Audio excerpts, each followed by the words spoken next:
যাদবপুরের উপাচার্যকে দেখতে হাসপাতালে যান শিক্ষামন্ত্রী, আর এরপরে শিক্ষামন্ত্রী মন্তব্য করেন, যদি আইসিইউ এর বেড থেকে উঠে গিয়ে মিটিং করতে হয় তাহলে ভাবুন কি নৈরাজ্য চলছে।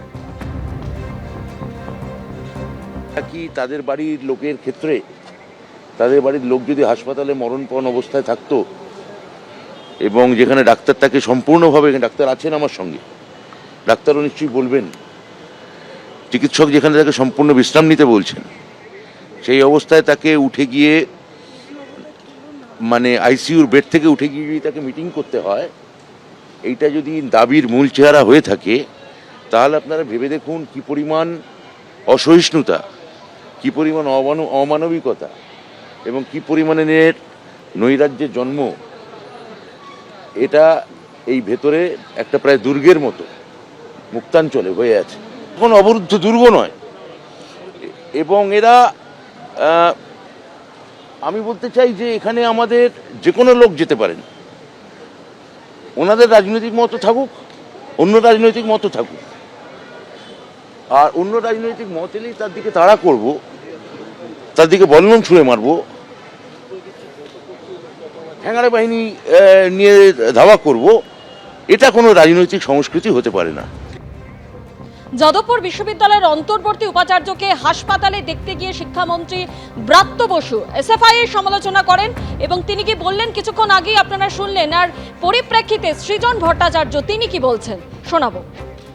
ছাত্রের পাশে দাঁড়ানোর জন্য যে সময়, যে দিন দরকার ছিল জাননি। প্রথম দিন বাবা মাকে ফোন করা উচিত ছিল, প্রথম দিন পাবলিকলি বলা উচিত ছিল এরকম একটা ঘটনা ঘটেছে, I am sorry for that, আমি দুঃখিত, নৈতিক দায় নিয়ে পদত্যাগ করা উচিত ছিল। বাংলার রাজনীতির ইতিহাসে নজিরবিহীন ঘটনা, ভারতের রাজনীতির ইতিহাসে এক লখিমপুর খেরি ছাড়া এই ধরনের ইনস্ট্যান্স রাজ্যের শিক্ষামন্ত্রী, হেভিওয়েট লিডার তুমি পাবে না, যিনি রানোভার করে দিচ্ছেন গাড়ি ছাত্রের উপর দিয়ে, সেগুলো কিচ্ছু করেননি। এখন এসে সব ছাত্ররাই আমার কাছে সমান ধরনের সিম্প্যাথি আদায় করার মতো কথাবার্তা বলা আমি খুব মানে বুঝি না। তাও আমি বলবো ব্রাত্যবাবু অন্তত এটুকু বলছেন, তৃণমূলের যারা প্রেসমিট করছে আর এই সব মেরে দেবো কেটে দেবো বলছে, নবীন থেকে প্রবীণ, তারা সমস্ত অসভ্যতার সীমা অতিক্রম করেছে। ব্রাত্যবাবু অন্তত এটুকু বলছেন, এটুকু চক্ষু লজ্জা এখনো ওনার আছে, এটুকু আমি বলবো। যাদবপুরের অন্তর্বর্তী উপাচার্য অসুস্থ হয়ে হাসপাতালে ভর্তি রয়েছেন। এদিকে উপাচার্যকে বিকেল 4টে পর্যন্ত ডেডলাইন দিয়েছিলেন আন্দোলনকারীরা। বিকেল 4টের মধ্যে অন্তর্বর্তী উপাচার্যকে এসে তাদের সঙ্গে কথা বলতে হবে, কিন্তু তিনি তো অসুস্থ হয়ে হাসপাতালে ভর্তি। এই পরিপ্রেক্ষিতে বিকেল 4টের সময় যখন ডেডলাইন পার হয়ে যায় তখন আন্দোলনকারীরা নিজেদের মধ্যে বৈঠকে বসেন। আর এই আবহে উপাচার্যকে দেখতে হাসপাতালে গিয়েছিলেন শিক্ষামন্ত্রী ব্রাত্য বসু। সেখানে গিয়ে তিনি মন্তব্য করেন যে কতটা অসহিষ্ণু হলে, অমানবিক আচরণ হলে এরকমটা দাবি করতে পারে আন্দোলনকারীরা। তার পাল্টা জবাব দিয়েছেন সৃজন ভট্টাচার্য। অসুস্থ, আমি হাত জোর করে আপনাদের কাছে অনুরোধ করব যে এরম অমানবিক চাহিদা দয়া করে আপনারা রাখবেন না। একটা অসুস্থ মানুষকে টানতে টানতে নিয়ে যাবে, এটা মনুষ্যত্ব নয়, এটা মানবিকতা নয়। একটু ভেবে দেখবেন, আপনার বাবা মাও হতে পারত।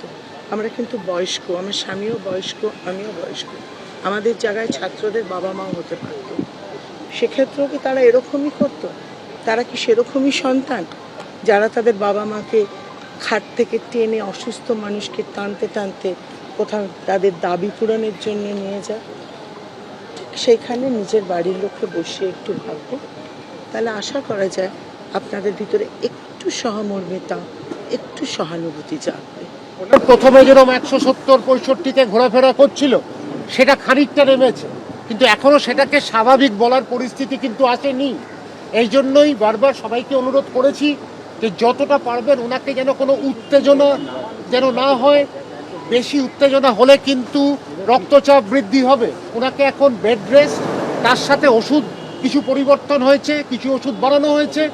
রক্তচাপ যদি আমি নিয়ন্ত্রণ করতে চাই তাহলে কিন্তু 10 থেকে 14 দিনের সময় লাগে।